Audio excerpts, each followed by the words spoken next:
Muchas gracias a todos, bienvenidos a este ciclo, a este nuevo ciclo que vamos a emprender el día de hoy, en este caso sobre el arte de la India.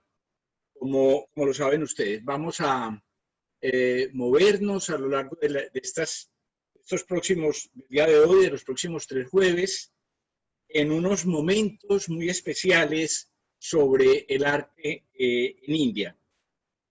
Yo quisiera arrancar, inclusive pues antes de poner la imagen, señalando que se trata de un territorio realmente gigantesco. Esto es un enorme subcontinente,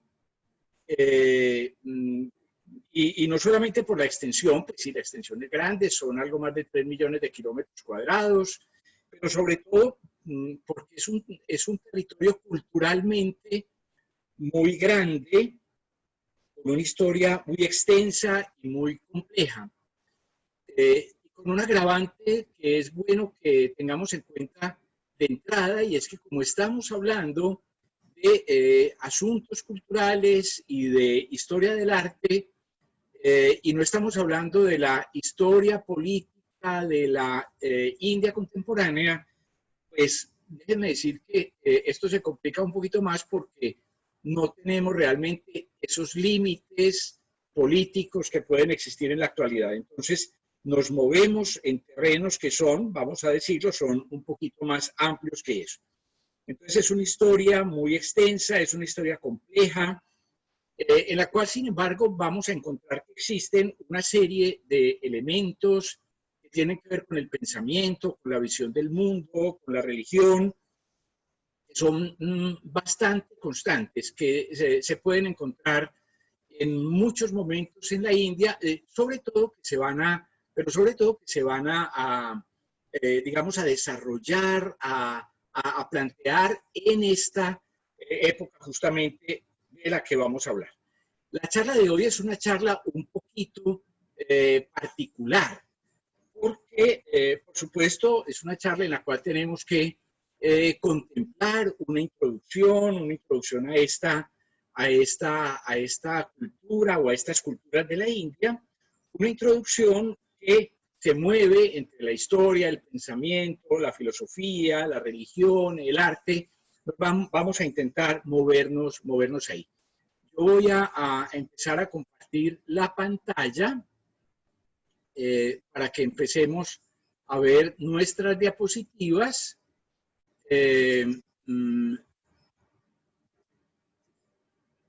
Espero que las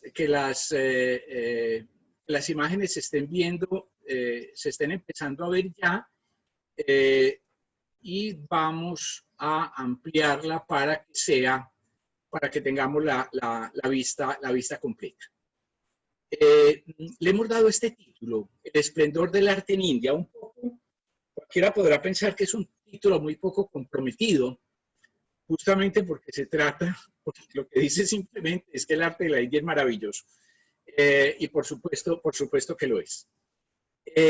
Lo que vamos a tocar hoy es un momento particular, que es el llamado Imperio Maurya, un imperio que en sentido estricto va a durar entre el año 320 y el año 180 antes de Cristo, pero que tiene unas influencias posteriores muy importantes. Baste simplemente señalar el hecho de que el imperio Maurya, los símbolos de ese imperio Maurya siguen estando presentes en la India contemporánea. Esto, vamos a llegar allá más adelante, esto es la parte superior de una columna, de una de las llamadas columnas de Ashoka. Ya hablaremos sobre quién es Ashoka. Una columna que fue encontrada en la ciudad de Sarnath, cerca de Varanasi o Benares. Lo que me interesa señalar es que la parte superior de esta columna, que es este conjunto, son 4 leones, el cuarto pues no lo vemos, está del otro lado. Esta imagen que tenemos constituye el símbolo El emblema por excelencia de la India es en realidad, digamos, el escudo de la India en este momento. Y hay asuntos como en concreto este elemento que hay aquí en el centro, que inclusive se conserva en la bandera de la India en la actualidad. Esta es la bandera de la India, una bandera que es azafrán, blanco y verde. El azafrán es símbolo de renuncia, es, según el gobierno de la India, los colores de la bandera tienen un mensaje que es para el pueblo, pero que es también para los gobernantes. Y ese color de azafrán, como digo, es símbolo de renuncia, indica que quienes trabajan por la India deben ser indiferentes a las ganancias materiales y dedicarse fundamentalmente a trabajar. El blanco es símbolo de la verdad y el verde tiene que ver con la relación con la naturaleza, con la vida vegetal sobre todo. Y en el centro esta rueda que ya hemos encontrábamos ahora en la parte superior de la columna, esta rueda que se llama la chakra de Ashoka, ese es el símbolo de la justicia, es la rueda de la justicia. Pero además es una idea, o se quiere dar con ello, una idea de dinamismo, una idea de movimiento, la idea de que la India está abierta al dinamismo de un cambio pacífico. La bandera, y este es en realidad el escudo, el emblema nacional de la India, con los elementos pues, que ya señalaba hace un momento.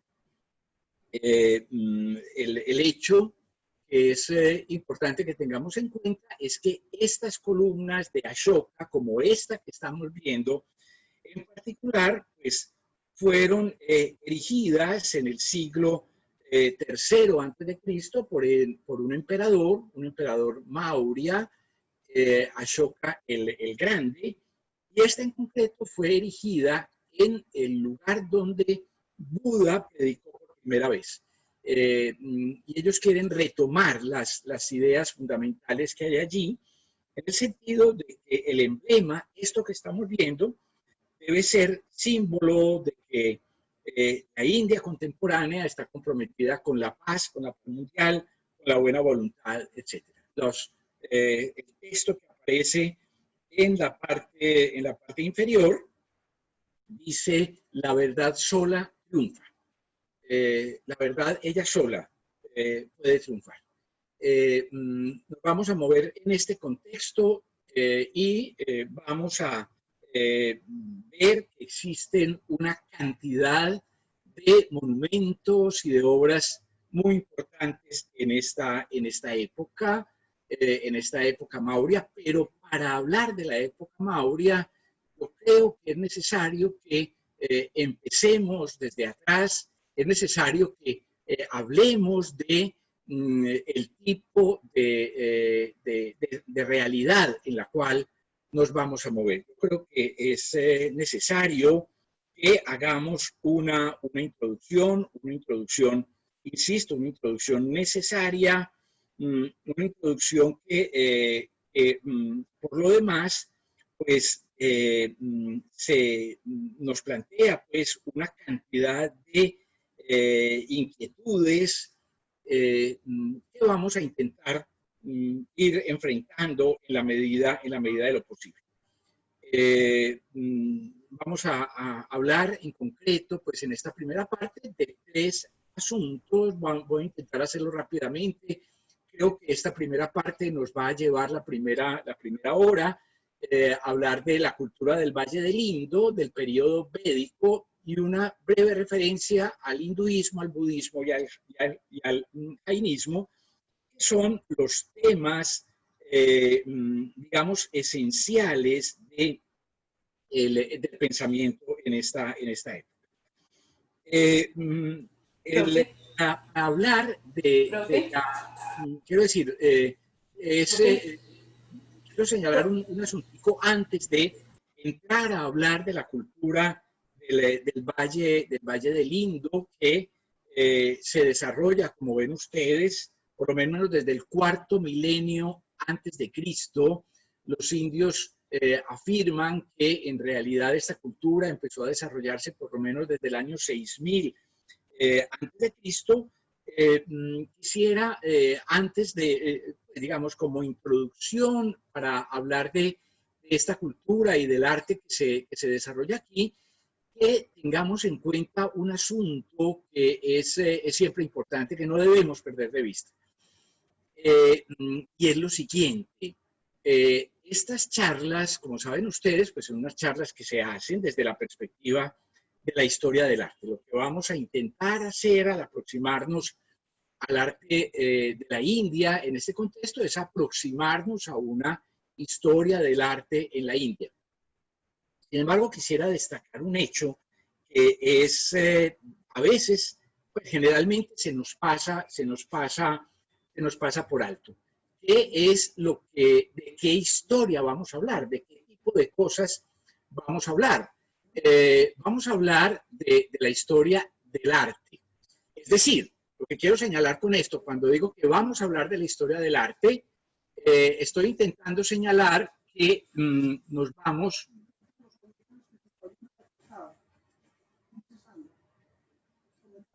Bueno, vamos a intentar con los audífonos porque se está oyendo recortado.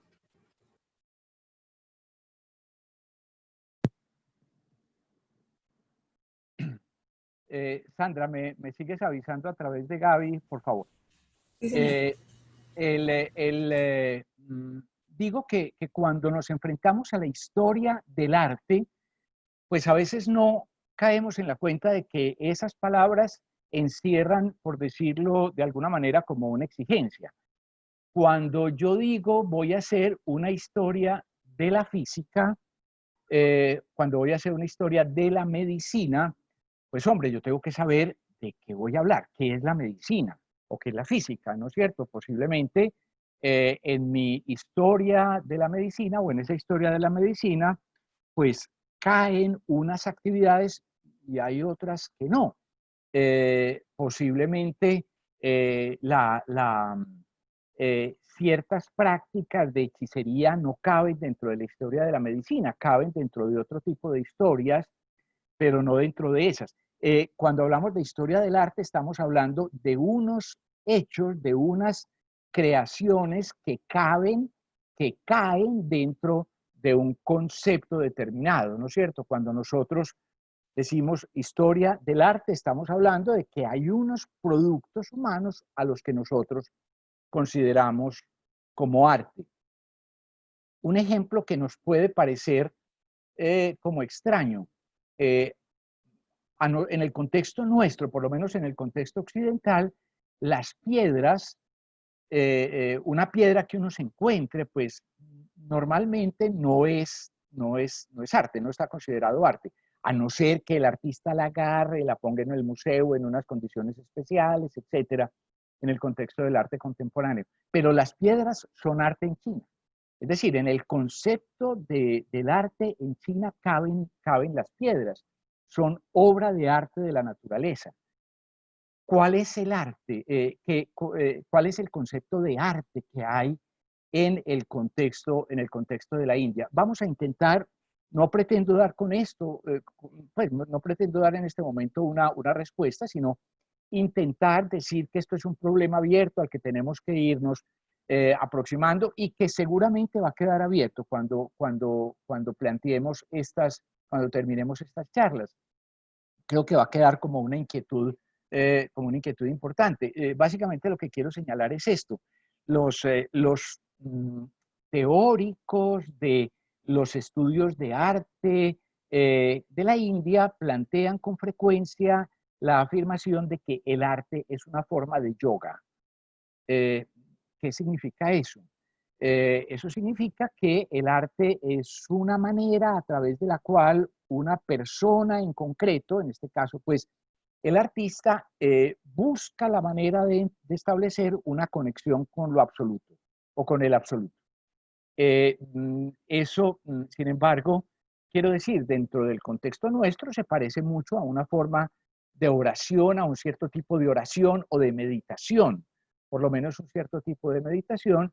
Y entonces, pues quisiera simplemente señalar que si nosotros simplemente extrapoláramos el concepto de que el arte indio es una forma de yoga y lo lleváramos a que es una forma de oración, pues tendríamos o podríamos acabar pensando por qué la oración no es una forma de arte en Occidente. Lo que quiero señalar, vean ustedes, es que el arte significa en la India una cosa distinta a lo que significa entre nosotros.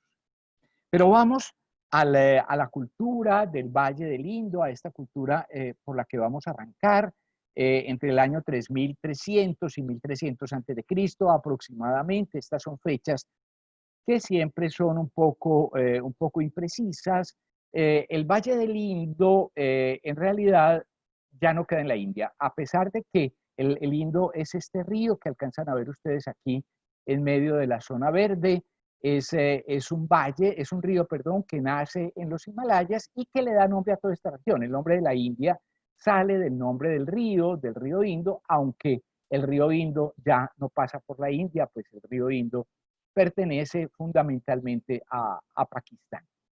En esta región del Indo nos vamos a encontrar una cantidad de ciudades y de poblaciones que se van a desarrollar. Las fechas no se preocupen mucho por estas porque está hablando, como ven ustedes aquí, de la fase madura, de una civilización concreta de esta región, pero lo que quiero señalar es que aquí nos vamos a encontrar una enorme cantidad de ciudades, de poblaciones, inclusive de pequeñas aldeas. Está claramente estudiado ese asunto. Hay como 4 tipos de ciudades y de aldeas que nos vamos a encontrar en este Valle del Indo. Una cosa que puede parecer extraña es que es esta, la civilización del Indo es más antigua, por ejemplo, que la civilización egipcia, es más antigua que la civilización mesopotámica, pero supimos que existía solamente a principios del siglo XX. Solamente a principios del siglo XX se empezó a identificar esto como una civilización y se empezaron a hacer exploraciones, excavaciones, y esas excavaciones son, vean ustedes, son cantidades de lugares. La frontera entre Pakistán y la India es esta, es por aquí, por aquí. Pero entonces hay una cantidad de lugares que siguen estando en la India y muchísimas más. En realidad las más importantes están en Pakistán. Y las más importantes, entre las más importantes son 2, que son esta localidad que hay aquí que se llama Harappa y esta localidad que hay un poco más al sur, ambas sobre el Indo, un poco más al sur, que se llama Mohenjo-Daro. Harappa y Mohenjo-Daro son las 2 grandes ciudades que eran realmente muy grandes, ciudades que tenían cada una de ellas aproximadamente 100 hectáreas de superficie, ciudades grandes, ciudades realmente notables. Simplemente miren ustedes una calle de Harappa.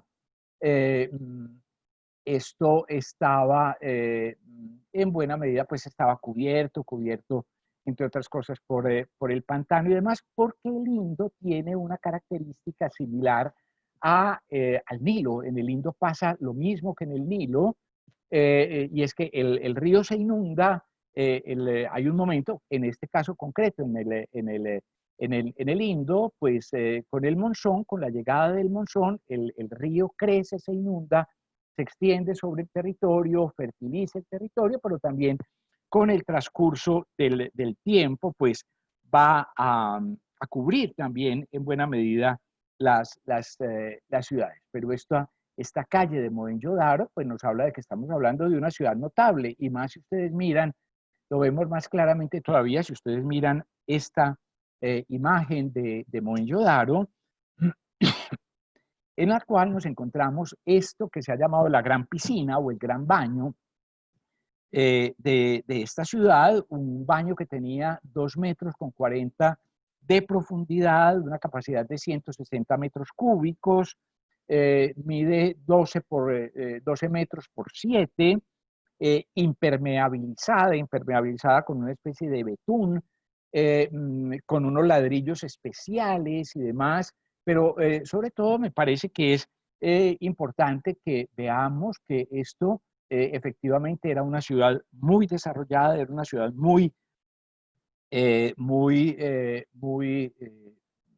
sólida. Eh, Sabemos bastantes cosas indirectas de esta civilización del Indo, de esta cultura del Indo.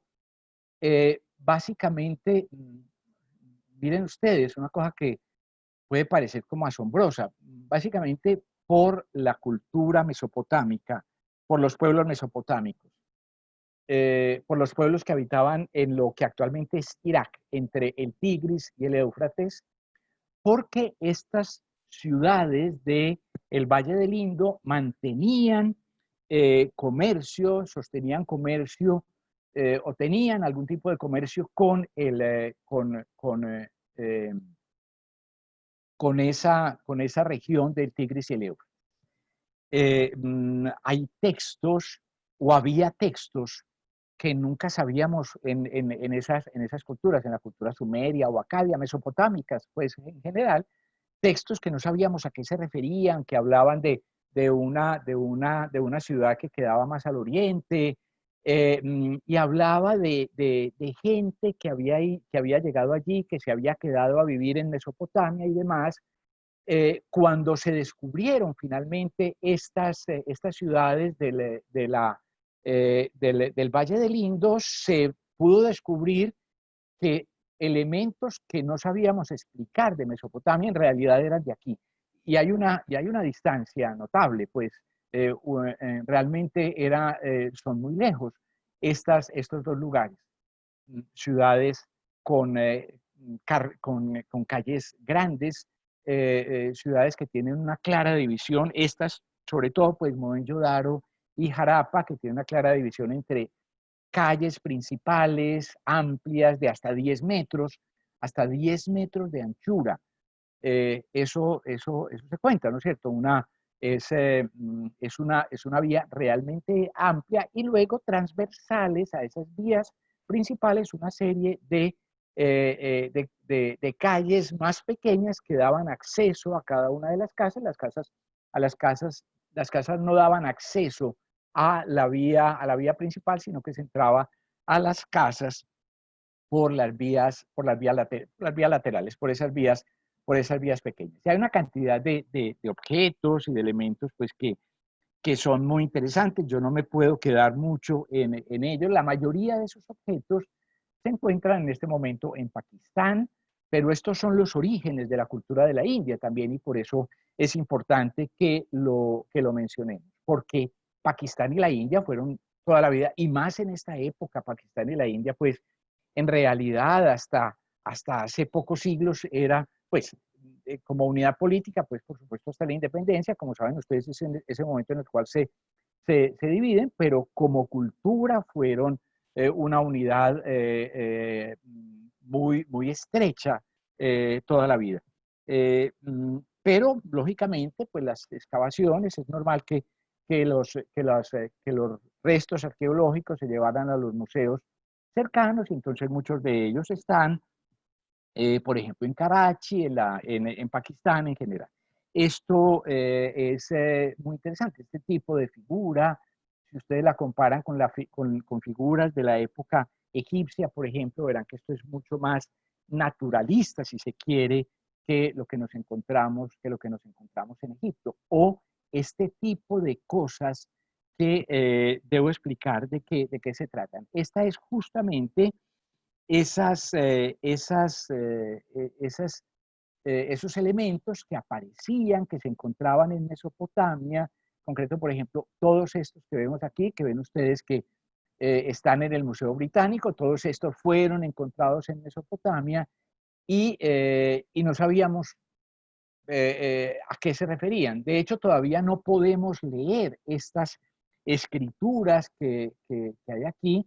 En todos los casos se trata de un sello. Este es, digamos, como el positivo y este el negativo. Entonces, lo que servían era para, por ejemplo, sellar productos, sellar mercancías, cosas por el estilo, pero también posiblemente sellar comunicaciones, cartas, etcétera.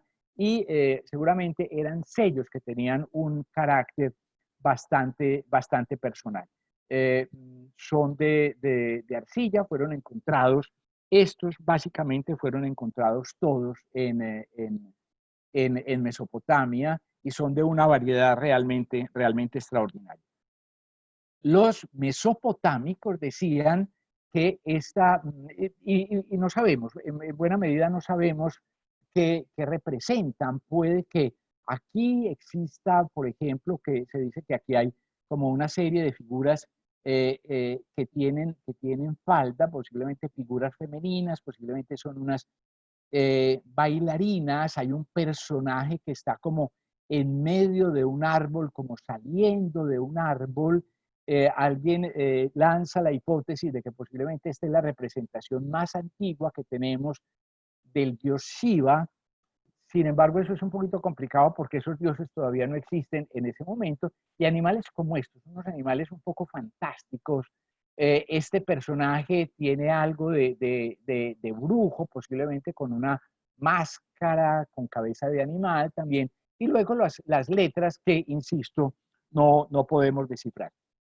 Eran pueblos muy ricos, por los pueblos mesopotámicos sabemos que de esta región del Valle del Indo llegaban una cantidad de elementos como por ejemplo lapislázuli. En realidad no se produce aquí. Esta gente la conseguía en Afganistán, se trae de Afganistán, pero a través del Valle del Indo, pues llegaba más hacia Occidente, hasta Mesopotamia. Egipto yo creo que no llegaban, pero hasta Mesopotamia. Entonces llegaban productos, productos de lapislázuli, de hierro, perdón, de oro, de plata, perlas eran muy abundantes. Todas esas cosas que en algunos momentos decimos que son como la imagen de la riqueza extraordinaria de la India.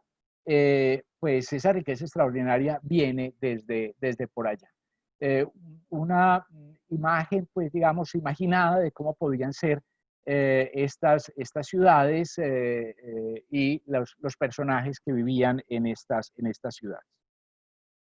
Detalles, además, si quieren ustedes, que no dejan de ser curiosos. Esto es un barquito encontrado en una ciudad que se llama Lotal, que era un enclave portuario muy importante. Y este es ese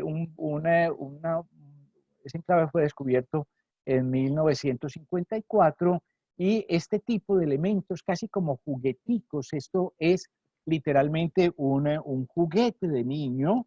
Este en concreto, pues es encontrado en Mohenjo-Daro como una especie de carrito, una especie es un pájaro, ¿no es cierto?, con rueditas, evidentemente como para que se le ponga una cuerda y se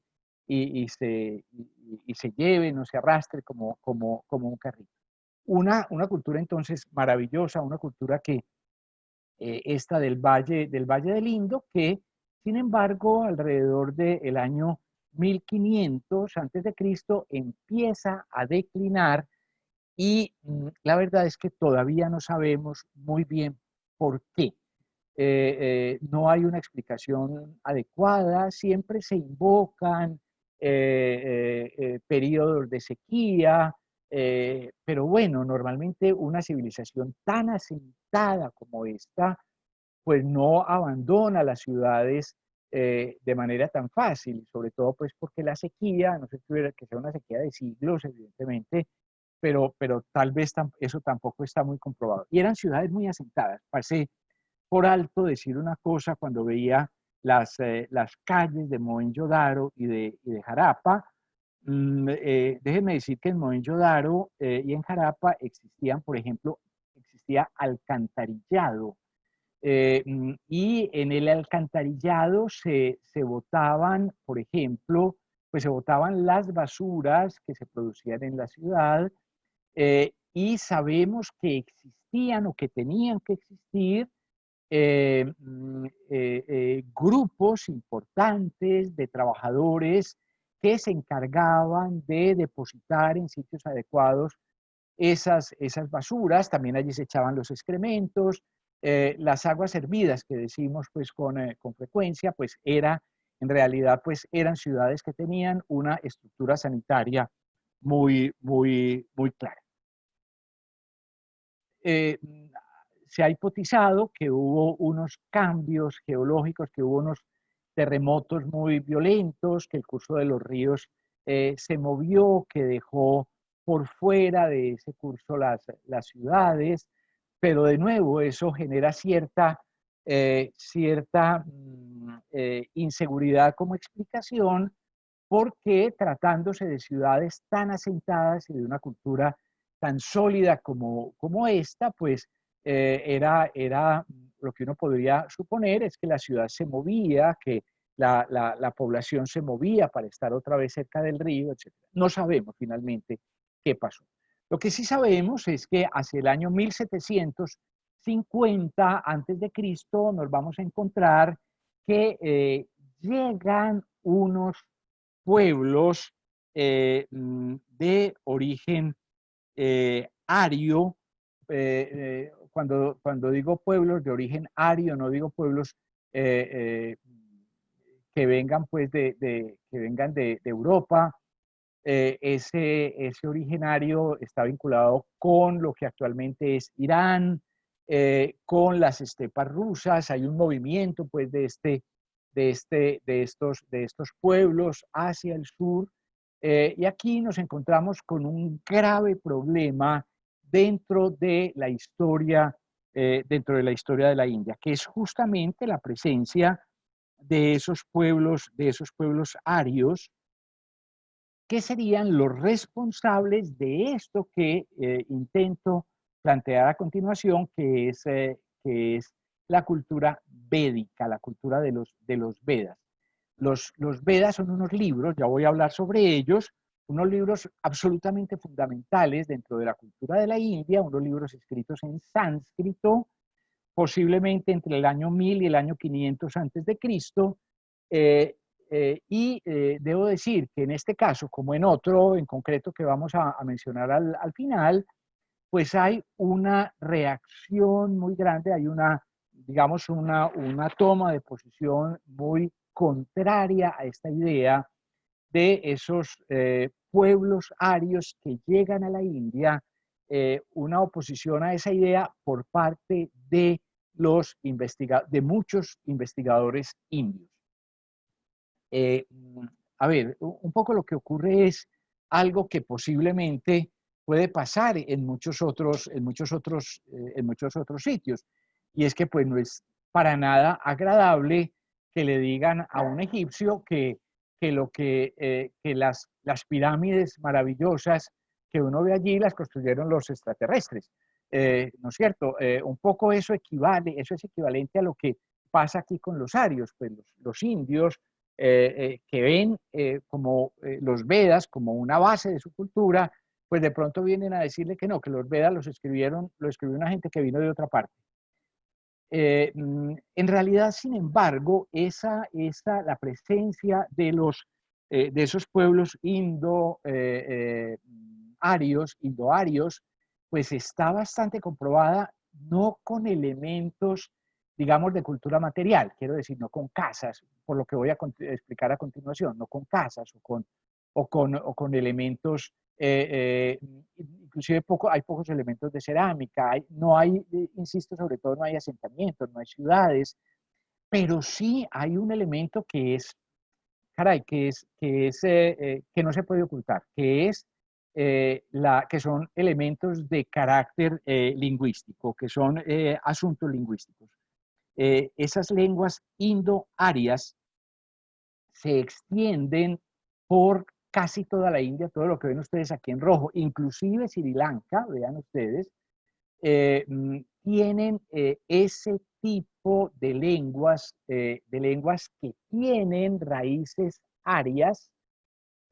Y en este contexto, el asunto, sin embargo, no se queda simplemente de allá, de que llegan a la India, digamos una cosa, de allá para acá, sino que hay un proceso que va a ser también al contrario. Y es que estas lenguas indoarias son el punto de partida de algo que es el sánscrito, la lengua sánscrita, y en general podemos decir todas esas que llamamos, que son, digamos, como las fuentes de las lenguas indoeuropeas.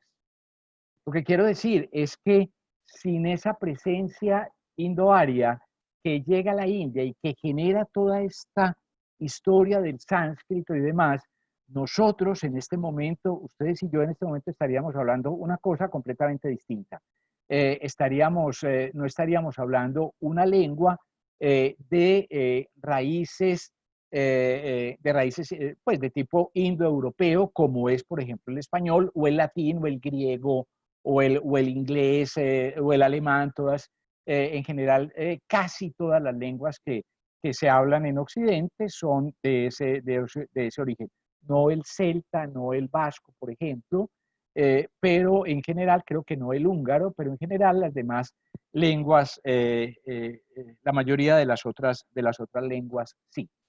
Entonces tenemos esa presencia de pueblos indoarios en esta época, en esta que vamos a llamar la época védica, donde inclusive tenemos, sabemos que existen algunas figuras religiosas, algunos dioses en concreto, pues que van a ser muy importantes. En esa época védica, en esa época indo-aria, cuando se escriben los Vedas, por eso decimos época védica, está presente, ya desde ese momento está presente, por ejemplo, este dios es el dios Indra. Indra es el rey de los dioses. eh, mm, en el hinduismo ese carácter lo va a perder un poquito y va a ser el rey de los dioses menores, pero en la época védica es el rey de los dioses, el dios védico de la luz, del rayo, de las tormentas, de la lluvia, de los ríos, monta sobre un elefante, que luego se va a decir, ahora veremos otra imagen de Indra, es un elefante de 5 cabezas, que es el vehículo del dios Indra ya en el, en el, en el contexto posterior de la India. De todas maneras, pues queda la pregunta que señalaba hace un rato: ¿por qué, cómo así que estos pueblos son tan importantes y que no tenemos rastros de ciudades de esos pueblos? Pues la verdad es que esos pueblos son esencialmente pueblos nómadas. Son pueblos nómadas que tienen asentamientos apenas transitorios. Creemos que esa es la explicación y que,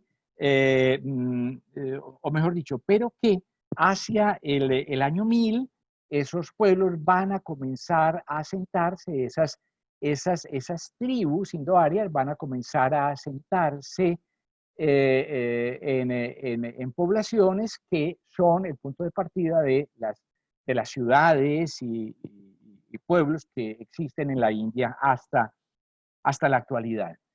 Eh, Quería decir que no sabemos mucho, no tenemos pues ese tipo de restos materiales, por lo que acabo de decir, pero en realidad de ellos sabemos mucho más por textos, por estos textos escritos que son los llamados Vedas. Esos Vedas, Veda es una palabra que significa verdad o conocimiento.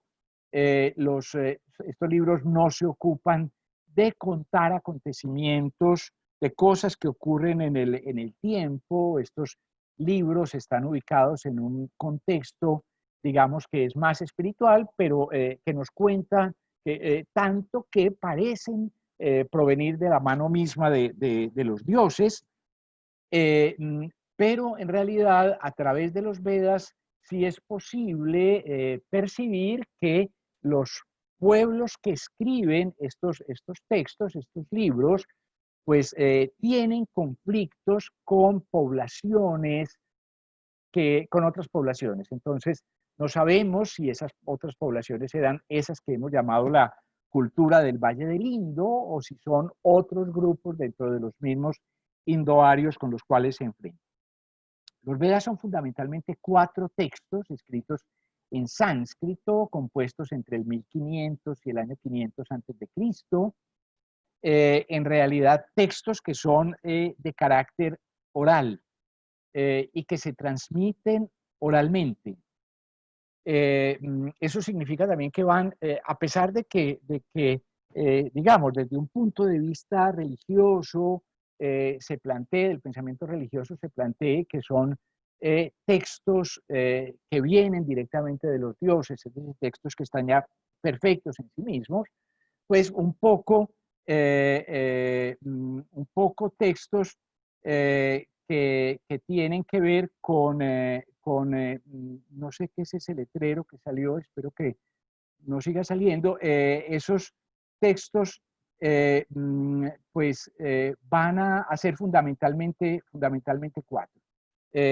Textos que son, ya entendí el mensaje, sí, son textos que tienen un carácter oral, así como tenía carácter oral, por ejemplo, era lo que se refería, lo que escribió alguien en la pantalla, a lo que se refería, me parece por ejemplo, a la Ilíada y a la Odisea, que eran también textos orales, ¿no es cierto?, que se transmitían oralmente. Pero aquí había un sentido religioso adicional, y es el hecho de que esos textos ni siquiera se permitía que se escribieran.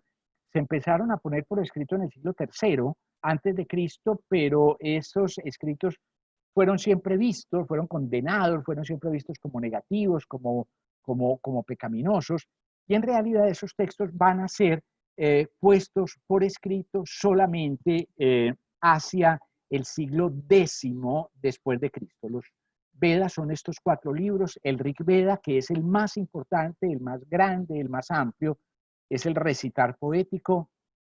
El Yagur Veda son las instrucciones técnicas, digamos, de los sacrificios, que con el Sama Veda, pues digamos, son los textos litúrgicos por excelencia, y el Atharva Veda son hechizos mágicos, están más en la línea como de pequeños cánticos que sirven para, digamos, y que tienen esa función de actuar como hechizos.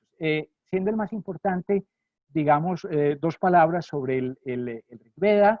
El Rig Veda, pues son los versos de la verdad. Rig es verso, alabanza. Veda, ya hemos dicho, verdad, el verso de la verdad. Son 1028 himnos con todos estos elementos, oraciones, instrucciones, poemas, cantos, etc.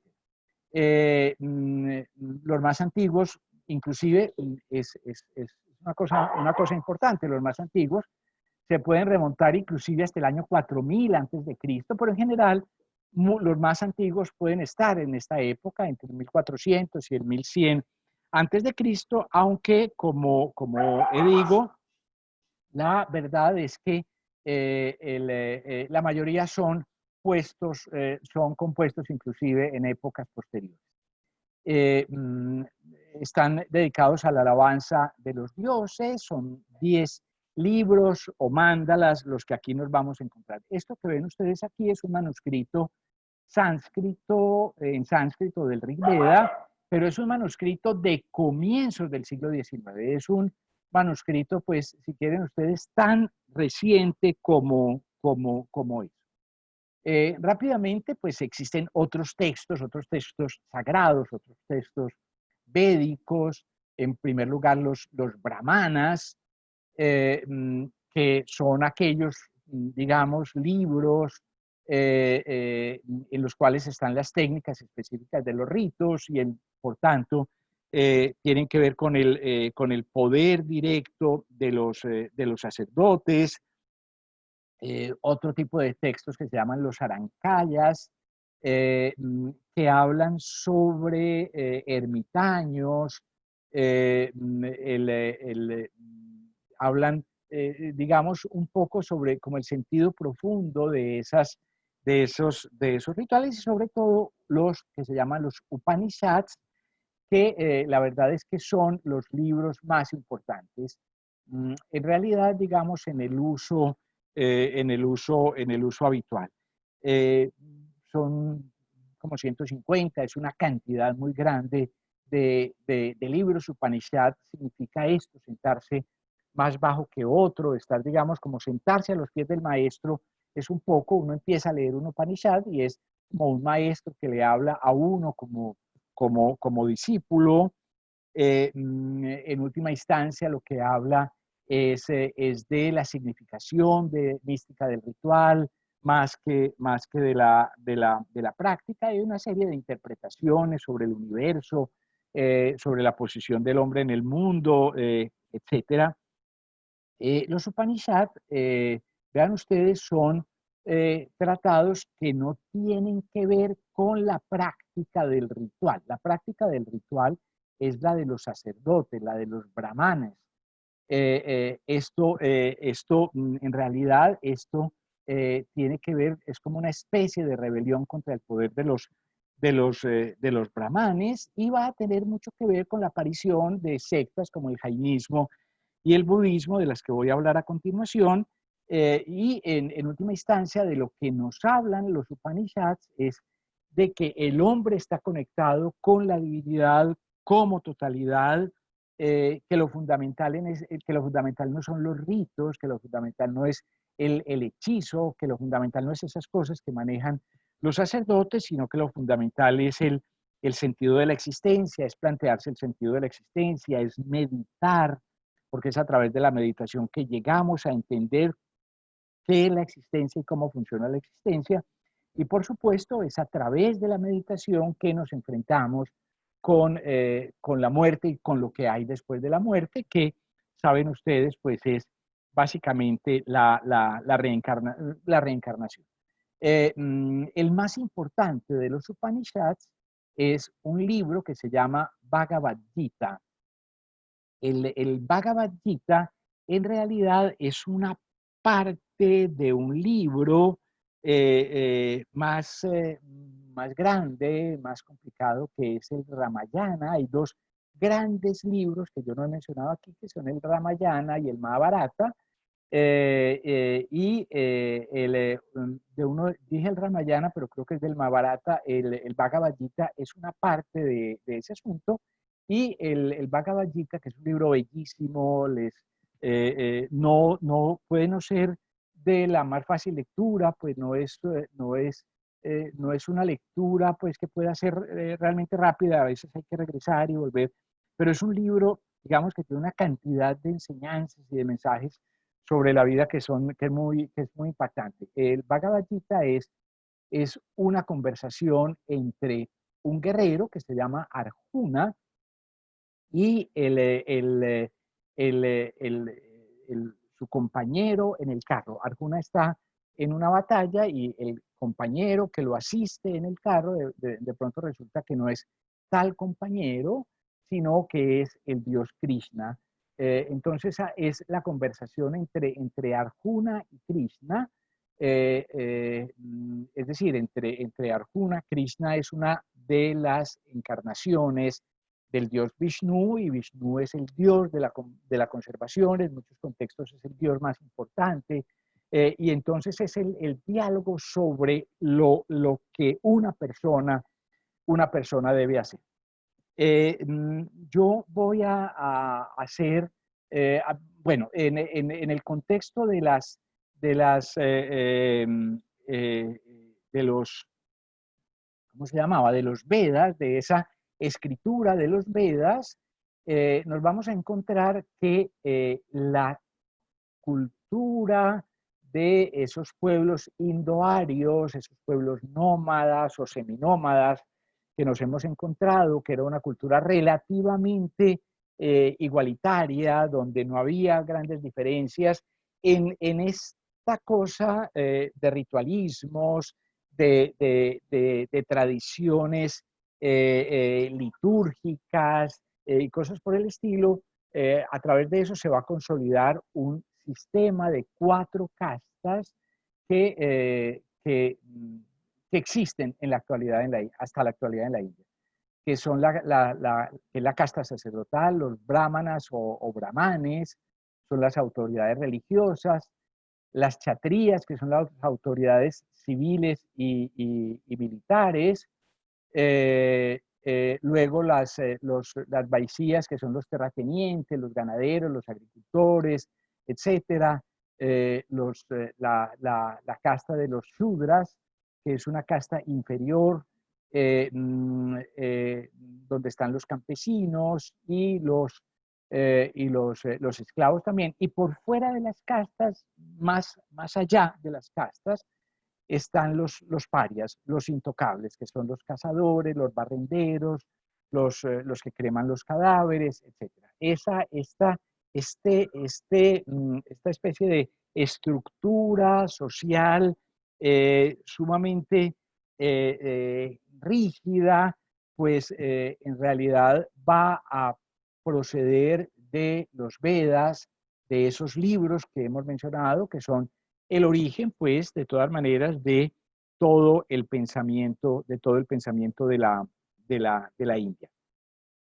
En esa época, en la época védica, sobre todo, digamos, hasta el año 1000, del año 1000 al año 500, nos vamos a encontrar lo que dije hace un rato, pues nos vamos a encontrar sobre todo esa consolidación de las ciudades, como ese reforzamiento de las ciudades.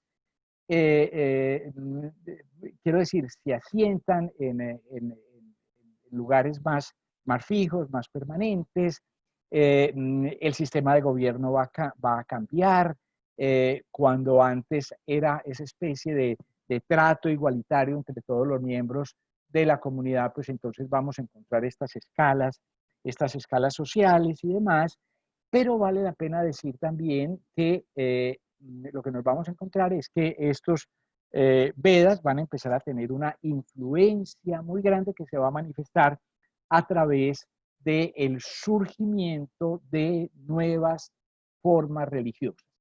Y la primera de esas formas religiosas pues va a ser el hinduismo, y tras el hinduismo nos vamos a encontrar, como diremos ahora, como reacciones contra el hinduismo. En una época un poco posterior nos vamos a encontrar el budismo y el jainismo. Bueno, en este momento vamos a hacer un receso. Gallery me pidió que hiciéramos un receso. Entonces vamos a tener unos minutos, unos 8 minutos de receso. Sandra nos indicará cuántos minutos tenemos.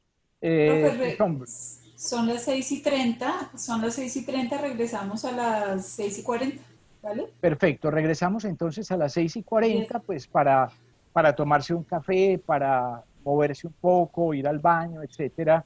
Entonces volvemos en 10 minutos, hablamos de esto, hinduismo, budismo y jainismo, y entramos a hablar esto lo paso rápidamente, y entramos a hablar del imperio Maurya y de lo que ya ahí sí del arte que nos vamos a encontrar en ese contexto.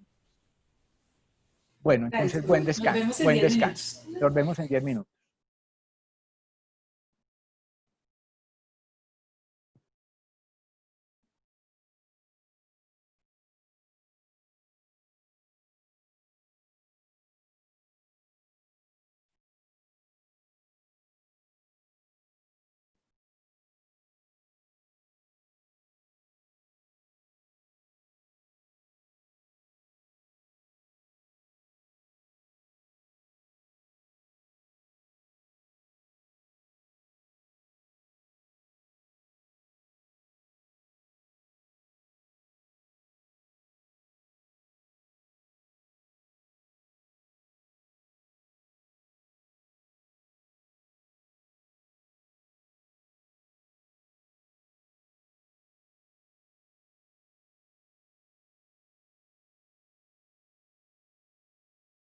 tienes el micrófono apagado. Sí. Ya. Listo, entonces reiniciamos.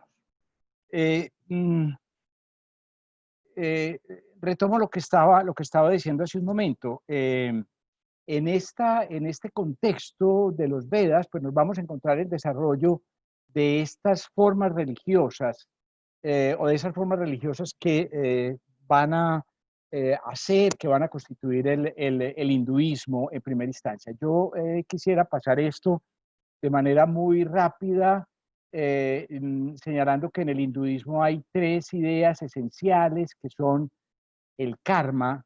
Existe el karma, es una, digamos, como una especie de ley natural. El karma es lo que ocurre, la ley natural consiste en buena medida en que ocurre porque todo lo que pasa está causado por una cosa que lo produce y esa causa es en buena medida lo que hemos hecho antes, ¿no es cierto? Karma, con frecuencia pensamos que es solo negativo, karma es tanto negativo como positivo y todo el mundo está sometido, inclusive los dioses, están sometidos al karma. Entonces, una primera idea que es el karma, una segunda idea que es eh, la reencarnación, la transmigración de las almas, que en última instancia implica también la posibilidad de salir de esa reencarnación, no solamente el renacimiento, sino también y sobre todo a lo que se va a atender siempre es a la posibilidad de liberarse, ¿no es cierto? Al hecho de uno salir del ciclo de la reencarnación. Y finalmente el Dharma, karma, Dharma y reencarnación. El Dharma es la obligación, el código moral, el deber. En el Bhagavad Gita que mencionaba hace un momento, Arjuna, este guerrero, este príncipe guerrero, se ve enfrentado con su propia familia, con sus primos, debe luchar contra ellos o le va a tocar luchar contra ellos y eventualmente matarlos en la batalla. Y él le dice a Krishna, yo no quiero hacer eso, es que son mis primos, yo me crié con ellos, yo los quiero desde niños, desde que éramos niños. Y Krishna le dice, es tu deber, eh, hay, que, hay que cumplir el deber. Eh, mm, pues también ahí entraría, pues, porque no es simplemente que lo fuera a matar porque sí, ¿no es cierto?, sino en el conflicto en el que se encontraban. Entonces, el deber que está por encima de todo. El hinduismo no tiene fundador, no es una religión ni una filosofía en sentido estricto. Es un conjunto de tradiciones y demás, no tiene tampoco una organización central, eh, no hay un dogma único. Es más que una religión como la que nosotros la percibimos con mucha frecuencia, pues es en realidad pues un, una especie de pensamiento religioso, metafísico, que cubre todas las dimensiones de la realidad.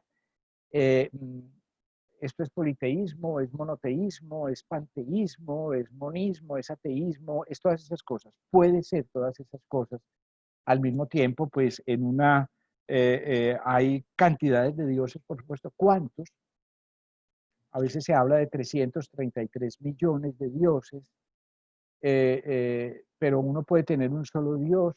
Es una visión completamente distinta a la que nosotros, a la que nosotros tenemos. Eh, mm, eh, el, eh, Hay una tríada fundamental, tres dioses, una trinidad que son Brahma, Vishnu y Shiva, pero cada uno de esos dioses, lo mismo que estos tres, lo mismo que todos los demás, tienen manifestaciones distintas. Ahora mencionaba que Krishna es un avatar, es una manifestación de Vishnu. Eh, Dos tipos de textos sagrados fundamentalmente, que son los textos revelados, a los cuales pertenecen los Vedas, los que ya hemos mencionado, los Vedas, los Brahmanas, Arankayas y Upanishads, y unos textos que son más recordados, que son según que están en la tradición, donde están, por ejemplo, el Mahabharata y allí el Bhagavad Gita. Una imagen del dios Brahma, que tiene cuatro cabezas. en el panteón hindú se asimilan dioses de muy distintas procedencias, de muy distintas épocas, los tótem de los pueblos anteriores, inclusive pues casi que todas las cosas que nos pueden rodear, los dioses de la antigua literatura épica y sagrada, los cambios, los avatares, las permutaciones que ellos van padeciendo, van atravesando, también seres humanos deificados, Buda, no en el budismo, o pues no en la mayor parte en muchas de las tendencias del budismo, pero Buda en el hinduismo es un avatar, es una manifestación de Vishnu, es decir, Buda también puede ser divino y en general toda la realidad, todo en la India, todo en el hinduismo es sagrado, los animales, los árboles, los ríos, las montañas, todos ellos son manifestación de la divinidad. Estos dioses principales, Shiva y Vishnu, como digo, van a ser, digamos, como los centrales. Hay inclusive en la India todavía en la actualidad, pues hay unas áreas que están más próximas a Vishnu, unas áreas más próximas a Shiva y sirven un poco para ubicar pueblos y culturas diferentes.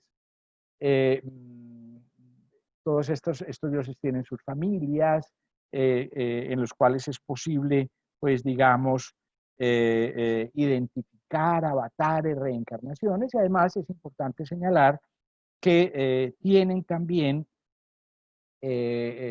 animales sagrados, que son sus compañeros principales. Termino esta parte del hinduismo señalando que tampoco los dioses son eternos, los dioses son creados por el Brahman, y Brahman no es Brahma, el Brahman es una realidad superior, el Brahma es lo absoluto, el Brahma es lo absoluto que se encuentra en todo el universo, es la esencia de las cosas a nivel macro, del macrocosmos, pero a nivel del microcosmos es el Atma, que es el alma eterna que hay en cada individuo.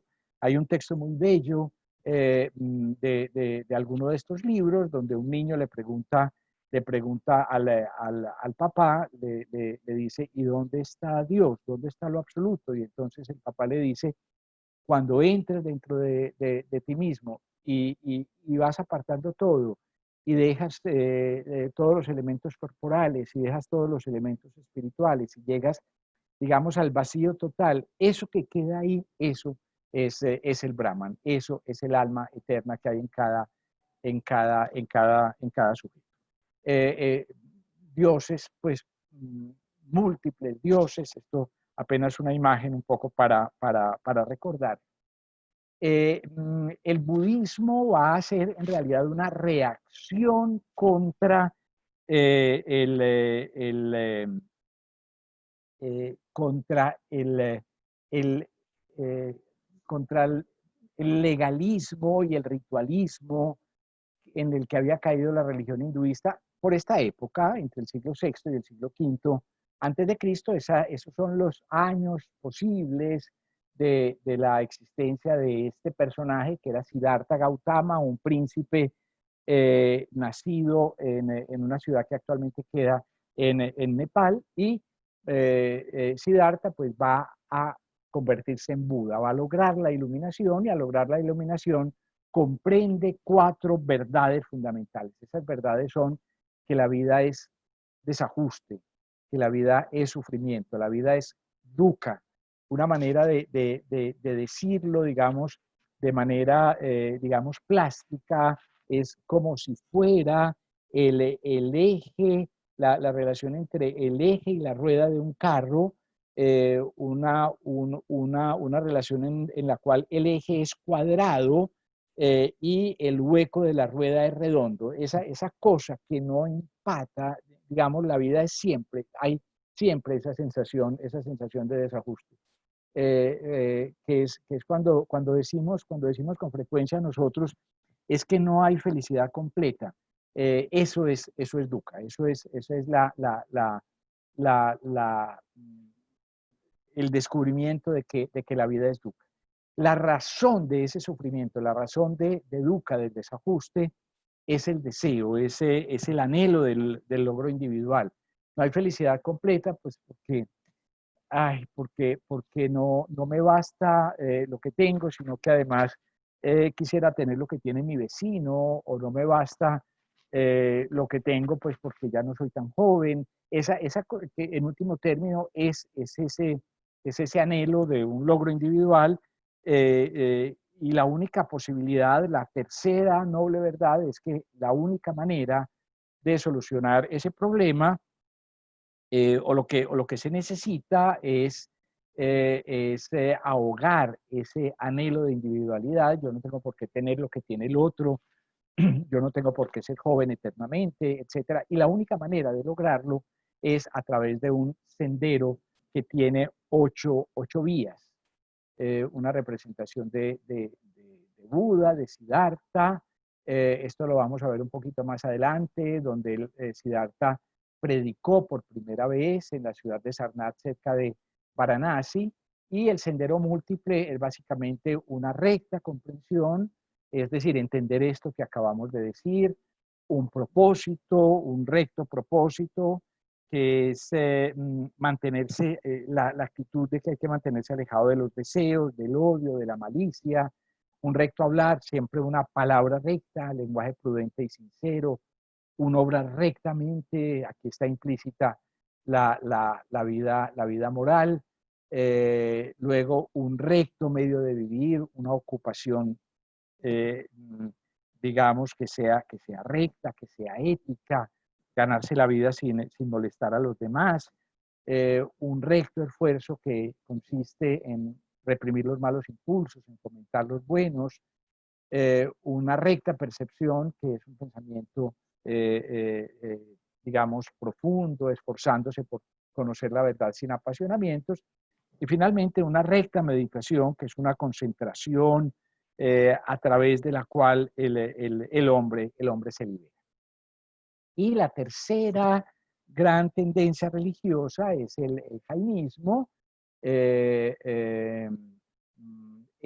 jainismo va a ser obra de un personaje que se llamaba Mahavira, es como lo conocemos realmente, y Mahavira, pues de las cosas que, digamos, rápidamente que va a señalar, o que podemos decir sobre él, es que no reconoce la autoridad de los brahmanes, pero acepta el principio del karma, de la reencarnación, del atma, el atman, del brahman en un sentido ateísta. El jainismo no es en ese sentido claramente una religión, sino que busca esencialmente la limpieza del alma, y eso lo logra a través del respeto a la vida, de la no violencia y de mm, cosas que están muy relacionadas también con el pensamiento budista. Una imagen de Mahavira, la representación a veces es muy similar a la representación a las representaciones de Buda. No vamos a entrar en eso en este momento porque no viene al caso. Seguramente la semana entrante, cuando hablemos de las cuevas de Ayanta, podremos encontrar una mejor manera de establecer esas diferencias. Un trabajo manual realmente muy intenso el que nos encontramos entre los jainistas. Todo esto pues nos lleva un poco a decir que esto es una cultura, digamos, que es básicamente un concepto del mundo, con una visión del progreso, del sentido del tiempo, de la verdad, que es muy distinta a lo nuestro, una cultura en la cual encontramos un poco, digamos, como la idea de tender a la totalidad y salir de la individualidad, y eso en la historia de la India se va a desarrollar a través de la coexistencia de pueblos, y del hecho de que la India se entienda como una realidad fragmentada. Todo esto me sirve un poco como de insumo para plantear finalmente que nos vamos a encontrar con una serie de pueblos. Este es pues una representación otra vez del dios Indra, el dios Indra en su elefante de 5 cabezas. Ese elefante de 5 cabezas se llamaba Airavata.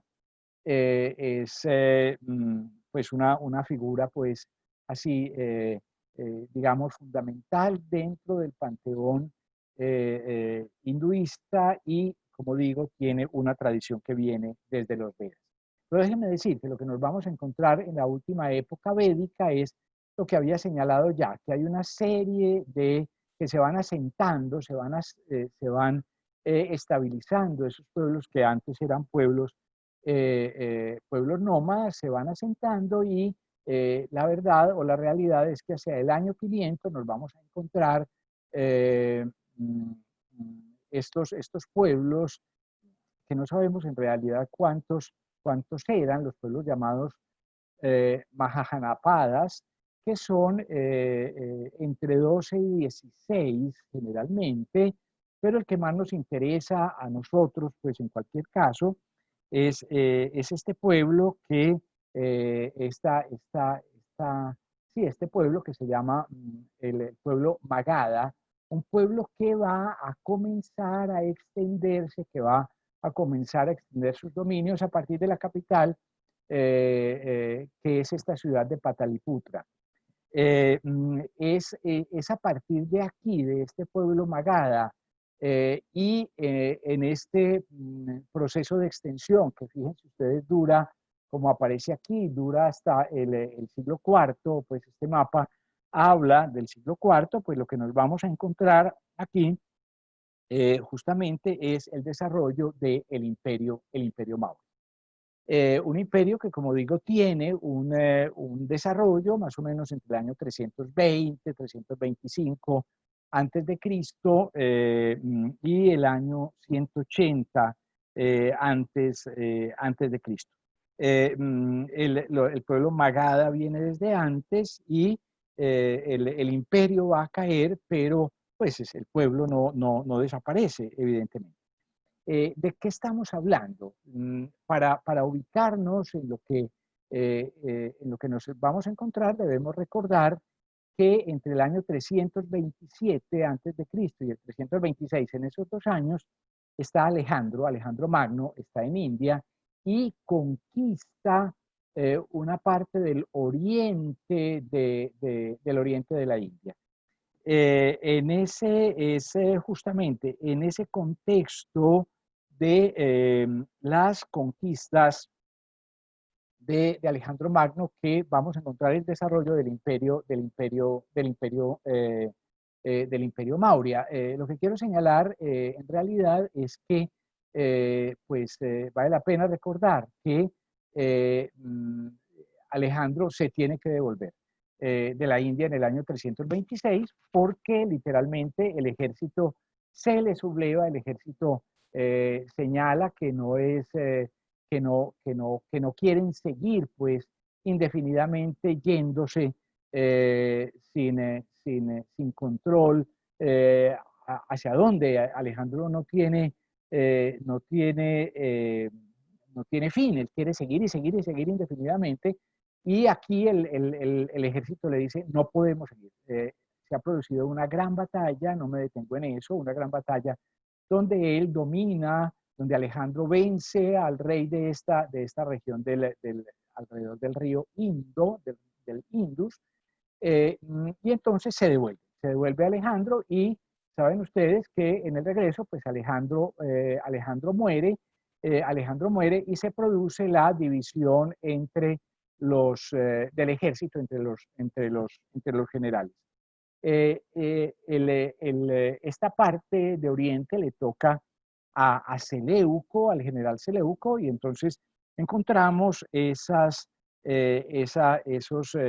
presencia de griegos acá, pero luego nos vamos a encontrar que cuando los griegos intentan volver a esta región y demás, pues entonces en ese momento nos vamos a encontrar que el rey de este reino del que veníamos hablando, de Magadha, un personaje que se llama Chandragupta, Chandragupta Maurya. Chandragupta Maurya, porque después nos vamos a encontrar, la próxima vez nos vamos a encontrar a Chandragupta Gupta. Entonces, Chandragupta Maurya aprovecha la situación, digamos, de debilidad de los griegos en esta región y lanza una gran conquista y conquista efectivamente todo ese territorio. Esta es la extensión del territorio Maurya, por lo menos en la época de Chandragupta. Ahí tienen ustedes cómo se escribe el nombre del rey, Chandragupta, y es efectivamente un gran imperio a partir de Pataliputra, que es esta ciudad que está en la actualidad en la frontera con Nepal, ¿no es cierto? Ahí están los límites de los países actuales, un poco para que nos ubiquemos. Chandragupta, pues, pasó toda la vida por ser una especie de, de personaje prácticamente mitológico, pero lo que vamos a encontrar es que en realidad es un gran estadista, tiene una acción guerrera, por supuesto, sumamente importante y logra establecer una cantidad de vínculos importantes con los pueblos,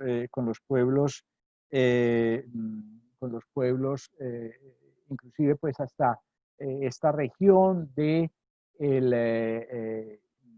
la Mesopotamia, se me está yendo hoy el nombre de Mesopotamia, esta región de la Mesopotamia, como aparece pues referenciado en este dibujo, que por supuesto es un dibujo un dibujo reciente, o pues seguramente esto es del siglo XIX, pues hablando de la llegada de la esposa desde Babilonia. Esto es una estatua de Chandragupta Maurya, de Chandragupta en Delhi. Él va a gobernar entre el año 322 y el año 298, gobierna pues en ese sentido 24 años y logra consolidar su imperio. Sin embargo, hay un momento en el cual en realidad no sabemos muy bien las razones, hay una especie de conversión interior, parece que él se vincula con tradiciones jainistas que ya en ese momento son fuertes y simplemente él renuncia al trono, le deja el trono a sus hijos que se enfrascan en una guerra civil de 4 años y él se retira y literalmente se deja morir de hambre. ¿Por qué lo menciono? ¿Por qué menciono este elemento? Pues porque en realidad, y digo que esto tiene vinculación con el jainismo, porque en realidad, pues de lo que debemos hablar hoy fundamentalmente, o de lo que debíamos hablar hoy fundamentalmente después de esta ubicación y demás, es que en el siglo V, VI,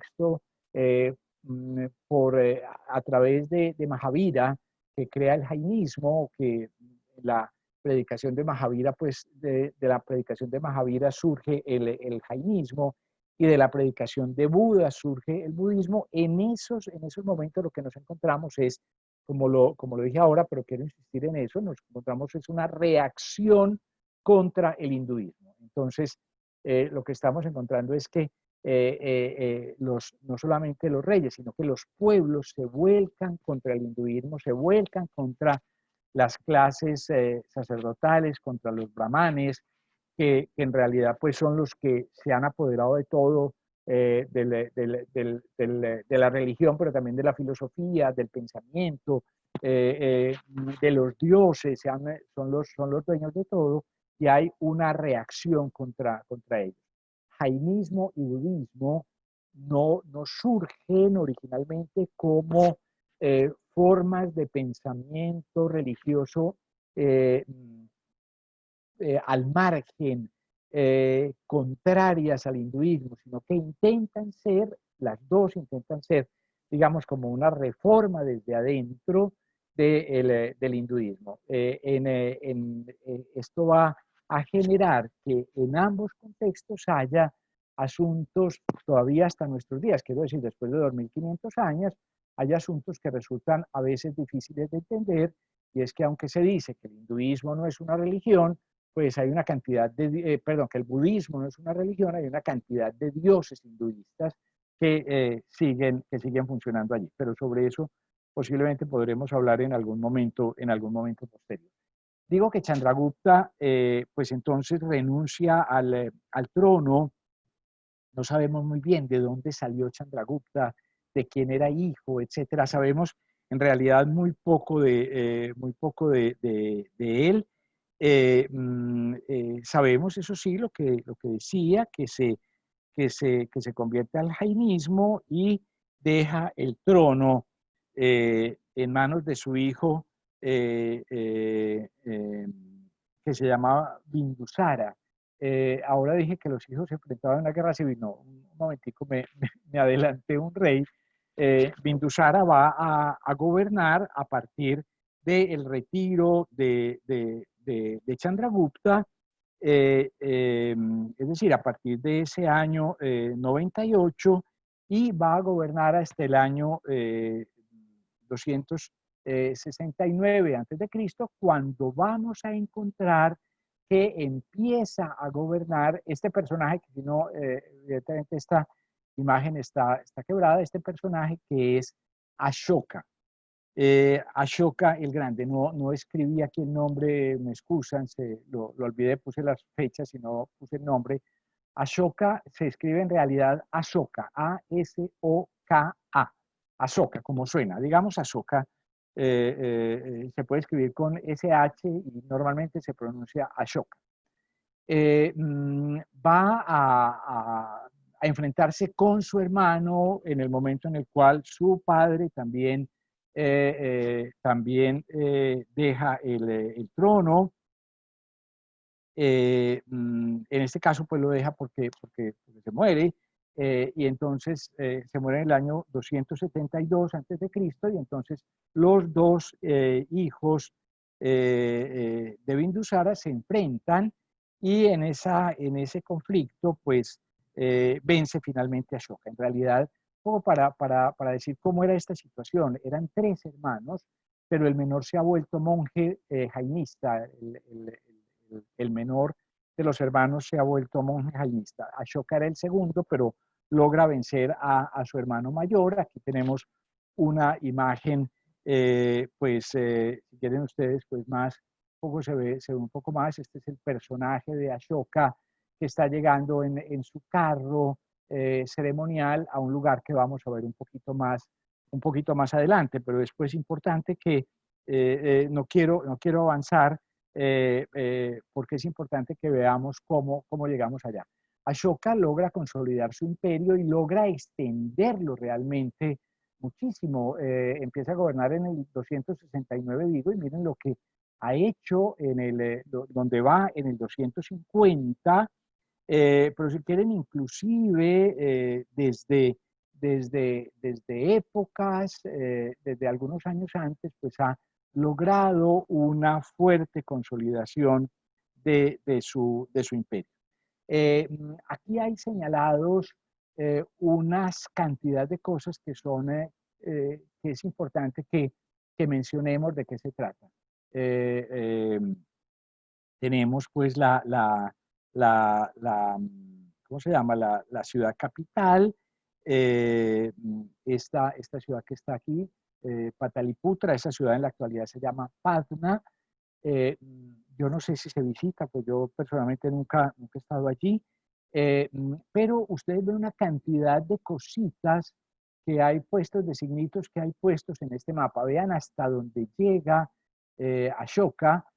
Bueno, aquí está el nombre de Ashoka por edictos de Ashoka. Dice aquí lo que nos encontramos en realidad en los punticos circulares. Lo que me interesa señalar son los punticos circulares y los triangulitos, para señalar que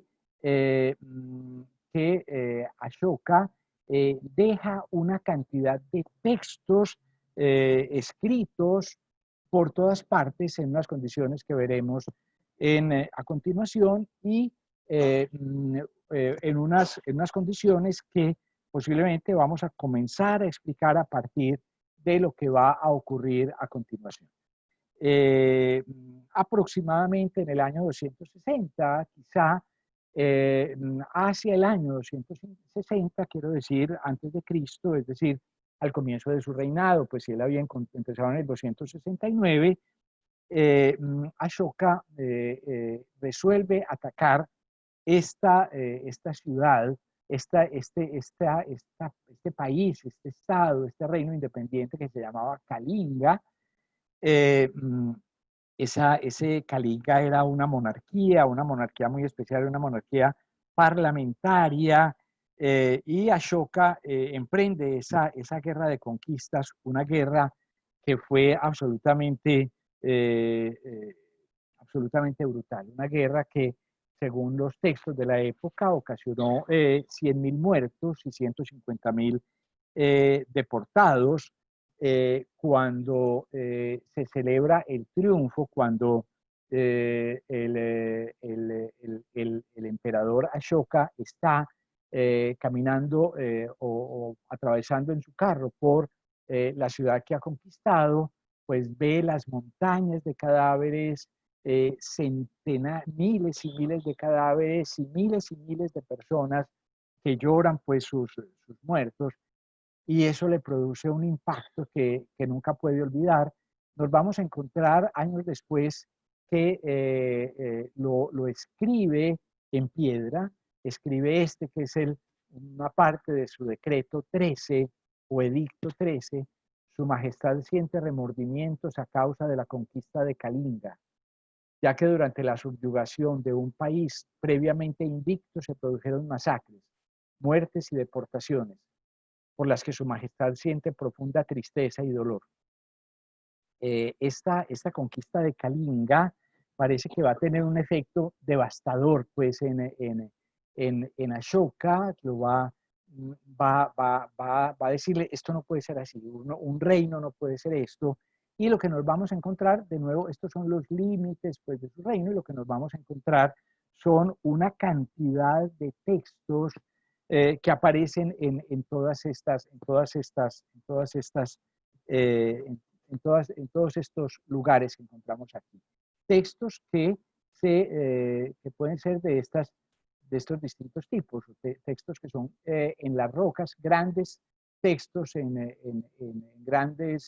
rocas, o textos pequeños que aparecen aquí, y estos que están en triangulitos son pilares con edictos, de los cuales vamos a ver algunos a continuación. Este es el primer decreto que, miren ustedes, antiguamente en las cocinas del rey Vijayadasi, es otro nombre de Ashoka, el bien amado de los dioses, se mataban diariamente a centenares de miles de animales por su carne. Eso seguramente es una exageración, pues no había manera de hacerlo, pero bueno, se mataban diariamente a centenares de miles de animales por su carne.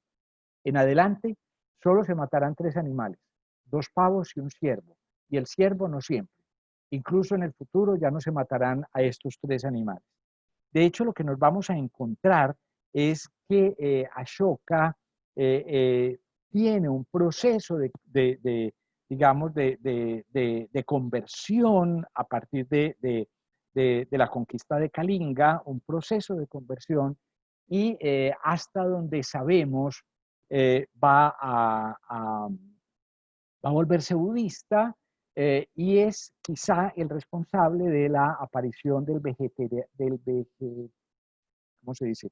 Vegetarianismo en la India, que está reflejada seguramente en un decreto como este.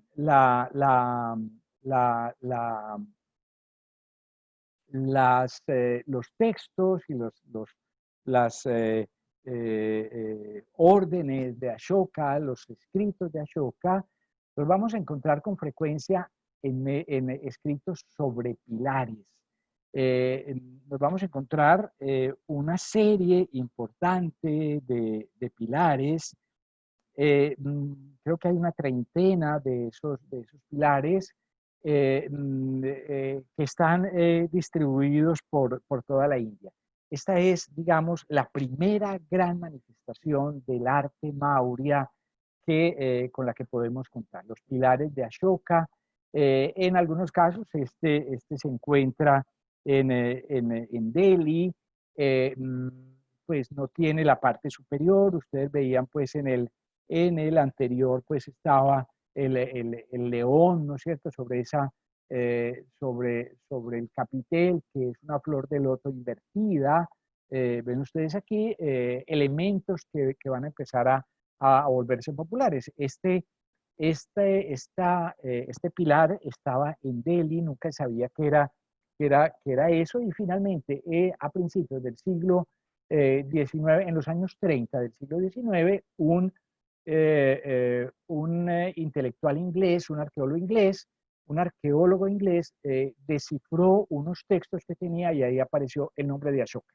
Y el nombre de Ashoka era importante, que apareciera era importante porque hasta ese momento era en realidad una figura mitológica, nadie sabía quién era Ashoka, se pensaba que era realmente un ser legendario. Aquí se empezó a comprobar que era verdad, que era un ser histórico, y se empezaron a encontrar después numerosos pilares con textos suyos y escritos sobre la roca, como vamos a ver a continuación. Esta diapositiva la debería haber puesto antes de la que acabo de mostrar, porque es efectivamente la figura del león sobre la flor de loto invertida que veíamos hace un momento. El león es un símbolo que va a ser entonces símbolo del poder real, pero al mismo tiempo es símbolo de la dignidad real.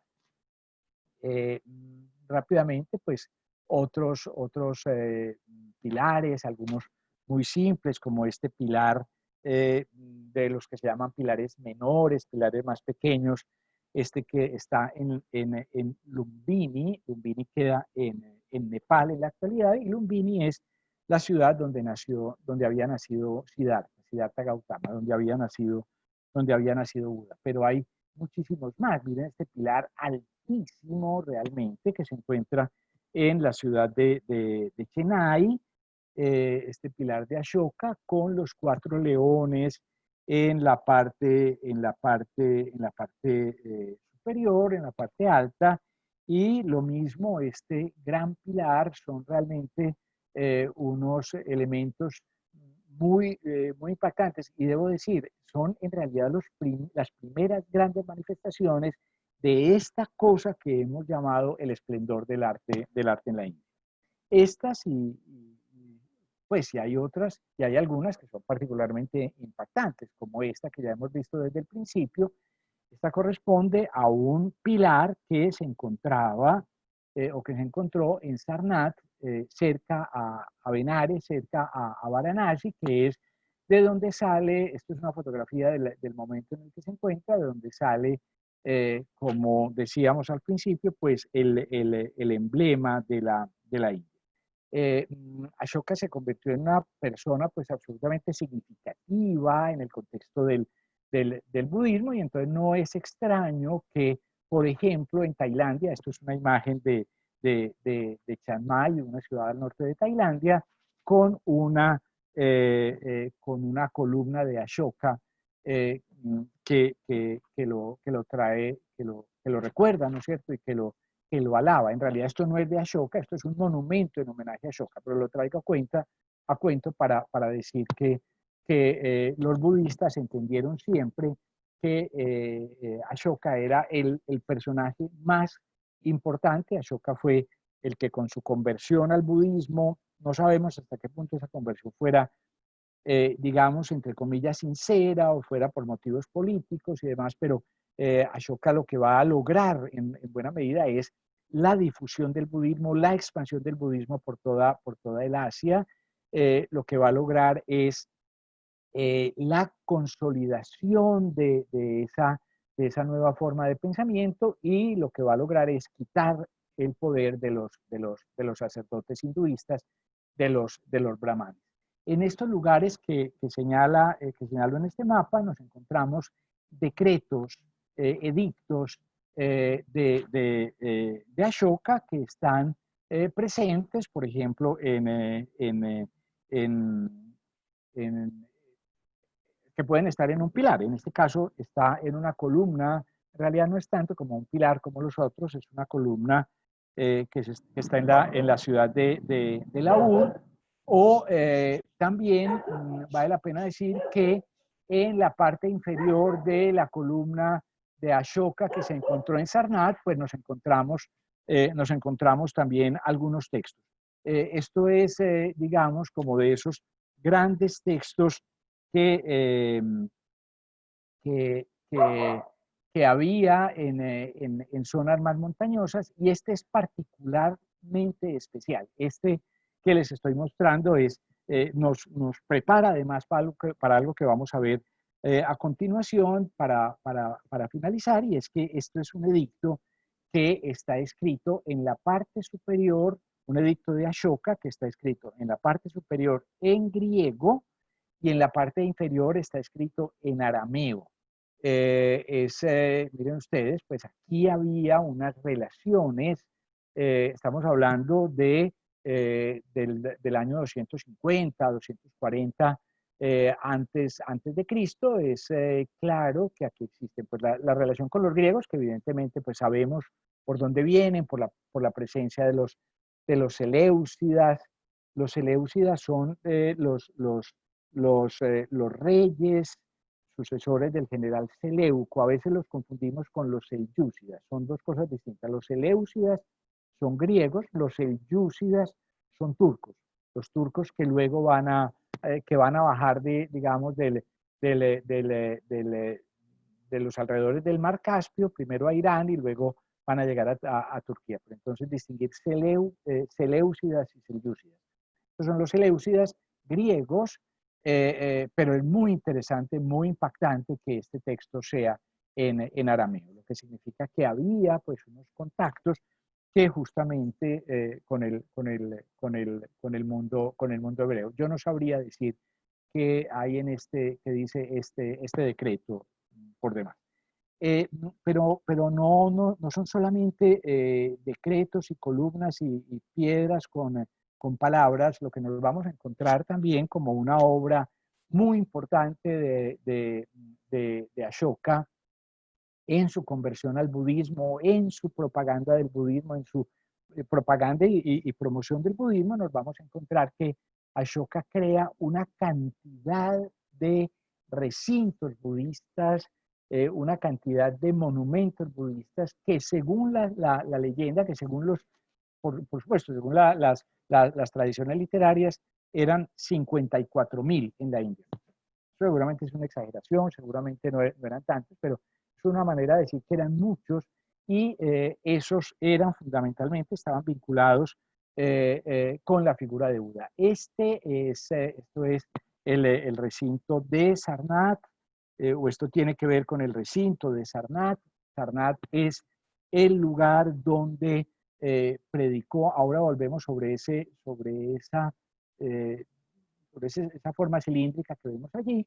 Sarnath fue el lugar donde predicó Buda, donde Buda le explicó el proceso de la meditación y de la iluminación a sus 5 primeros discípulos. Buda llegó aquí en el año 527 a.C. Se piensa que esto era un lugar de meditación.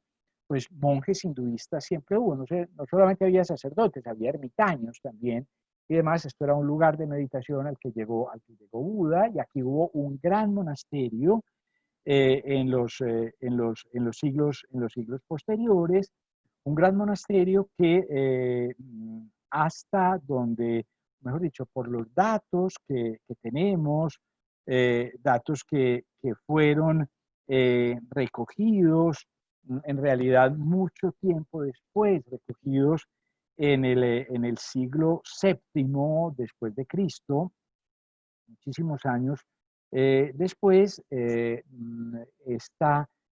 nos dice un monje chino que viaja por aquí, dice que había, en el momento en el que él pasó, había 1.500 monjes que vivían aquí, Existía pues esta construcción. Esta construcción nos dice este monje chino viajero que había sido construida en el año 500 después de Cristo, lo que equivale como al año 500 después de Cristo, pero que en ese lugar había antes otra estructura similar que había sido construida por el emperador Ashoka en el año 247. La construcción era muchísimo mayor, la construcción pues ha perdido gran parte de su altura, como el monasterio también. En la época de Ashoka o pocos años después, el monasterio que en el año 600 tenía 1500 monjes, en la época antigua, en la época Maurya, el monasterio debía tener, o sabemos que tenía 10.000 monjes, hasta 10.000 monjes. Una cosa absolutamente asombrosa. ¿Qué es esto? ¿Qué es esta forma cilíndrica que nos encontramos aquí? Déjenme decir que esa forma cilíndrica pues mide en la actualidad 43 metros y medio, que cuando el monje chino la visitó dice que medía 91 metros de altura. Es decir, aquí tenemos solamente, digamos, como el corazón central de esto, que vamos a llamar una stupa o estupa. Como, déjenme, puede sonar un poco vulgar, pero como escupa, pero con T. S-T-U-P-A, stupa. La stupa es básicamente un relicario. Se supone que adentro hay reliquias de Buda. Eso dentro de la stupa, a la stupa no se puede ingresar. La stupa está construida sobre sobre un lugar donde se enterraron reliquias de Buda, y esas reliquias son un pelo, un diente, un pedacito de hueso, un poquito de las cenizas de Buda, etc. Bueno, aquí en realidad pues una de las cosas que ocurre es pues que todo esto está bastante, son cosas que también han sido reelaboradas después, pero son muchas las estupas de la época de Ashoka, algunas de ellas realmente impresionantes. Esta fue erigida al oriente, al occidente, al noroccidente de la India, en lo que actualmente es Pakistán. Fue erigida en la época de Ashoka, lo mismo, por ejemplo, que estas, muchas de ellas se encuentran en malas condiciones, pues han perdido, digamos, gran parte de su construcción, pero hay un conjunto absolutamente extraordinario en una localidad que se llama Sanchi, que queda cerca de la actual ciudad de Bhopal, donde, donde hay una cantidad de estupas, una cantidad de templos, donde se destaca sobre todo esta, que es la estupa mayor.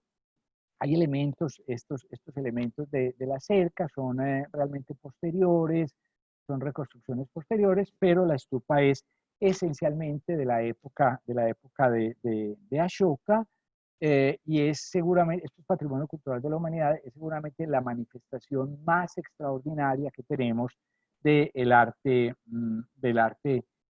indio en la época, del arte en India en la época Maurya. Esto es una localidad, Sanchi, es una localidad que queda cerca a la moderna ciudad de Bhopal. Eso queda, digamos, al sur de Agra. Es un poquito trasmano ir a Sanchi. Yo nunca he ido, pues, pero es de esos lugares que seguramente vale la pena visitar. Un conjunto muy grande, un conjunto donde además había monasterios, donde estupas de estas hay algo así como 20, un conjunto realmente muy importante que también en este caso es patrimonio cultural de la humanidad. Les pido que me regalen 5 minutitos. Esto es un detalle de esas fachadas, de esas puertas principales que hay. Les pido que me regalen 5 minuticos para hacer referencia a esto que es el arte Gandhara o greco-budista. Me perdonan esto que aparece aquí, esta fecha pues no tiene nada que ver, y por supuesto no vamos a volver a hablar de Chandragupta y de Ashoka. Copié la diapositiva para poner el título y olvidé borrar la parte de abajo. ¿A qué me quiero referir? Me quiero referir al hecho de que a partir del siglo II, quiero decir, desde la época de los Mauryaas, pero sobre todo a partir de la caída del Imperio Maurya, déjenme decir esto, Ashoka finalmente es budista, y cuando llega el momento de su muerte, pues él no ha preparado a nadie, él está, digamos, por ese sendero óctuple del cual hablamos. Él ha renunciado a toda aspiración personal y demás, y eso hace que pues, el imperio, en último término, se desmorone después de la muerte. Entonces, que venía a ser aquí, eran estos, acuérdense que era este reino Magadha, donde estaba Ashoka y de donde había salido Chandragupta.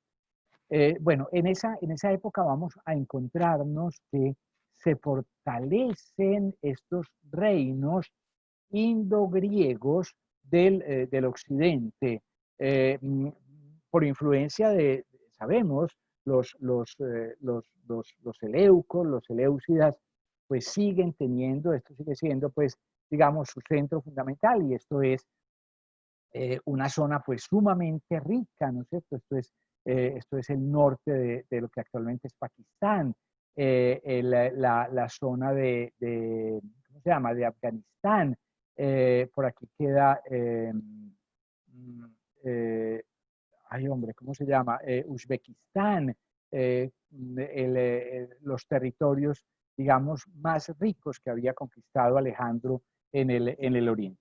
¿Qué ocurre allí? ¿Qué pasa allí? En este mundo indogriego, lo que pasa es que nos empezamos a encontrar, o nos encontramos cosas como esta, una serie, una cantidad de obras de arte en esta región que se llama también Gandhara, en el norte del actual Pakistán, donde nos encontramos una serie de obras que han sido definidas como de estilo greco-budista, que muestran la relación entre la cultura griega y la cultura budista, que se va a desarrollar fundamentalmente en este lado. Quiero decir, lo había anunciado al principio, los indios son muy reacios a aceptar la presencia de los indoeuropeos, o de los arios, mejor dicho, como autores de los Vedas, y les parece espantoso que se hable de arte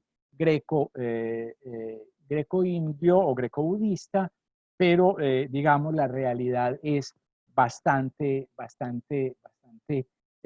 evidente. Lo que encontramos aquí es una influencia realmente directa y clara del arte griego. Hay una corriente que va a durar desde ese siglo II, primero, antes de Cristo, y que va a durar hasta el siglo III.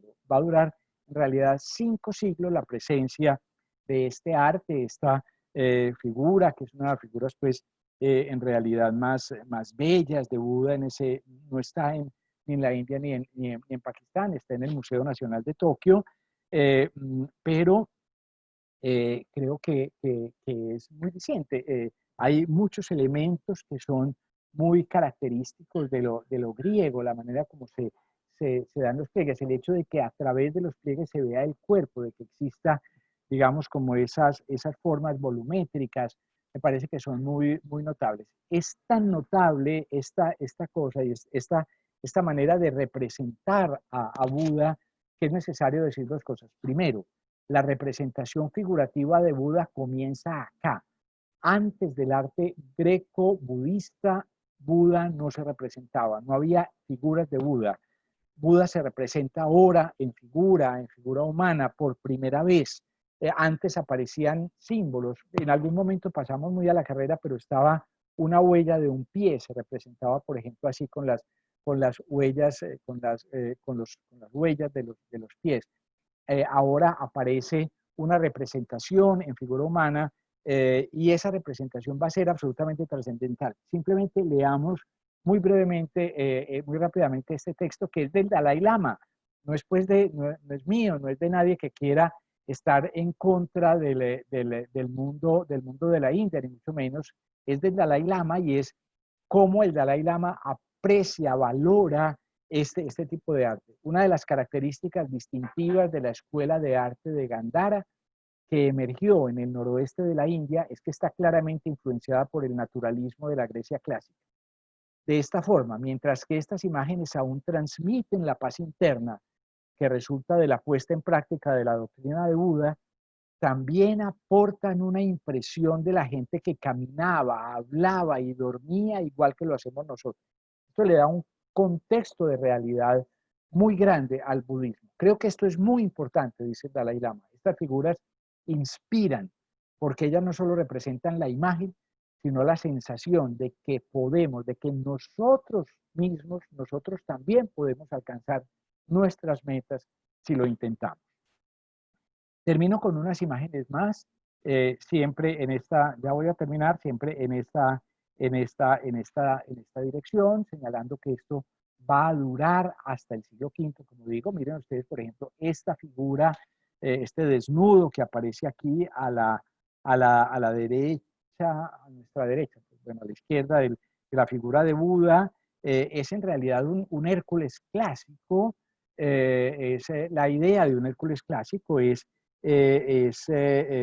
un protector de Buda que se llama Vajrapani. Ese protector de Buda, pues que es un hombre fuerte, entonces se representa como Hércules. Y entonces lo que quiero decir es que no solamente aparece Buda, sino que también podemos decir aparece efectivamente una especie de iconografía de los santos budistas, como no solamente el Buda Siddhartha Gautama, sino el Buda Maitreya, que son todos esos otros, porque son muchos de esos otros Budas, de esos hombres que van llegando al budismo. Y miren ustedes estos rasgos, perdón, que son claramente de inspiración clásica, de inspiración griega, de la época de influencia griega. Y hay casos como estos en los cuales pues lo que nos vamos a encontrar pues es claramente como si figuras como estas estuvieran inspiradas o en